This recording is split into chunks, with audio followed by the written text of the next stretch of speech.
indicating that although Zulkarnain is so powerful, he also cannot destroy them.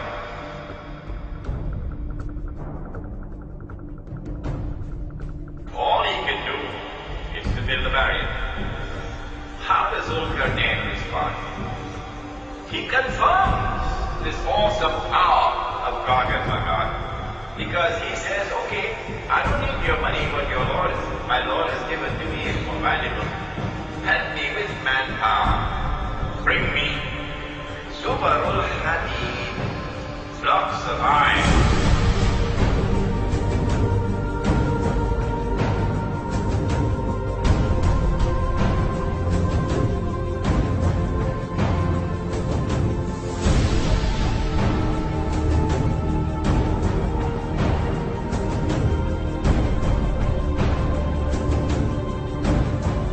This is in all the books of tafsir. The Khalifa, he sent an expedition sometime around the year 50 Hijri to try and locate that barrier which was lit by Zulkarnain. That expedition returned with the news that they located the barrier, and it was lying in ruins. So if you're waiting for Gog and Magog to come sometime in the future, brother, keep waiting. The barrier is lying in ruins. And companions of the Prophet Muhammad ﷺ, they said themselves gave the testimony that they went and saw with their own eyes. They located the barrier and it was lying in ruins.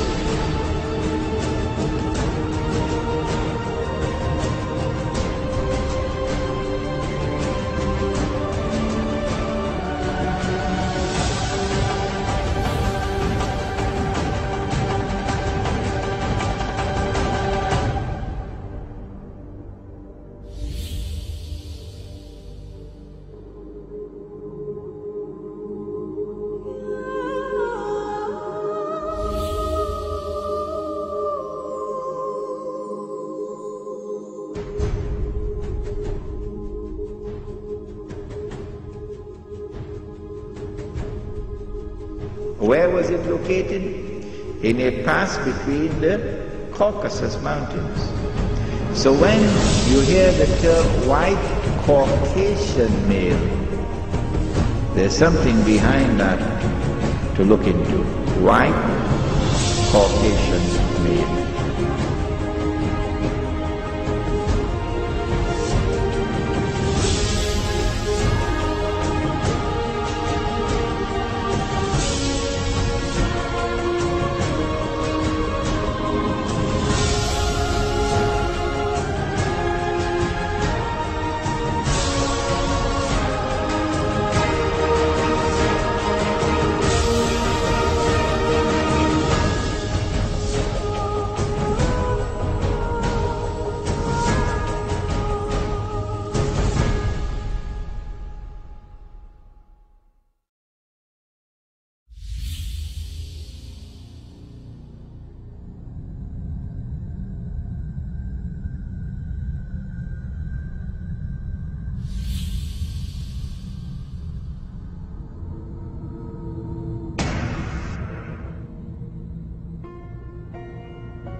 Who are they? The Khazar tribes, Khazar. And they are the people who converted and became Jews. One, are white people, European people, who don't even have one drop of Semitic blood in their veins.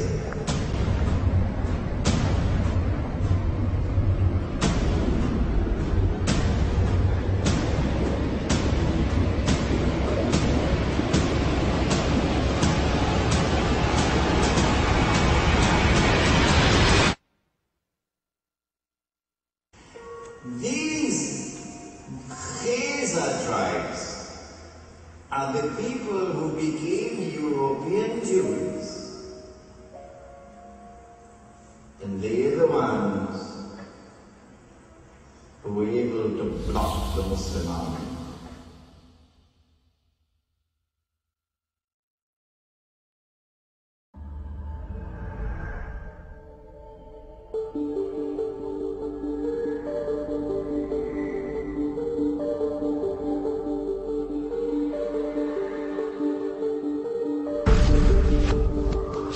Jews, I call them Jews to you because they're known as Jews. I don't call them Jews.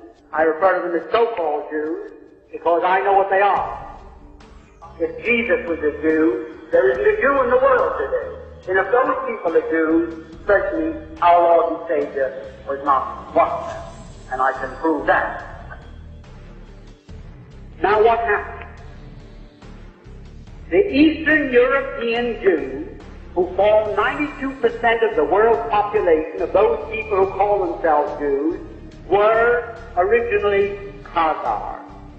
They were a warlike tribe that lived deep in the heart of Asia.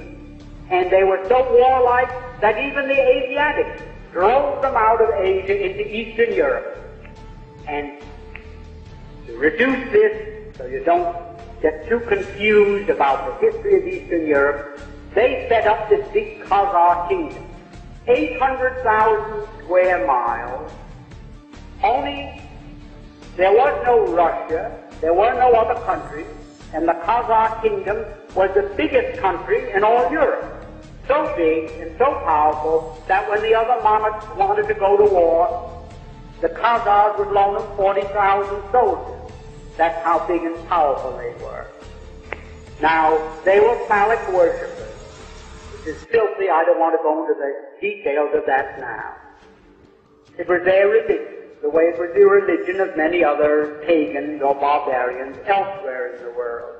Now, the king became so disgusted with the degeneracy of his kingdom that he decided to adopt a so-called monotheistic faith, either Christianity, Islam, the Muslim faith, or what is known today as Judaism, really Talmudism. So, like spinning a top, he said, eeny, meeny, miny, mo, and he picked out so-called Judaism. And that became the state religion, and he sent down to the Talmudic schools of Tel Aviv and Surah, and brought up thousands of these rabbis with their teachings, and he opened up synagogues and schools in his kingdom of 800,000 people, 800,000 square miles, and maybe 10 to 20 million people, and they became what we call Jews. There wasn't one of them that ever had an ancestor that ever put a toe in the Holy Land, not alone in Old Testament history, but that's the time, the beginning of time. Not one of them.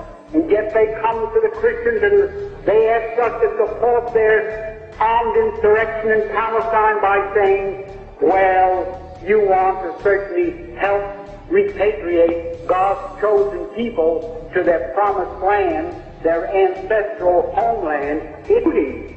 We gave you one of our boys as your Lord and Savior. You now go to church on Sunday and kneel, and you worship a Jew, and we are Jews. Well, they were pagan Khazars who were converted just the same as the Irish. And it's just as ridiculous to call them people of the Holy Land as it would be. There are 54 million Chinese Muslims. 54 million.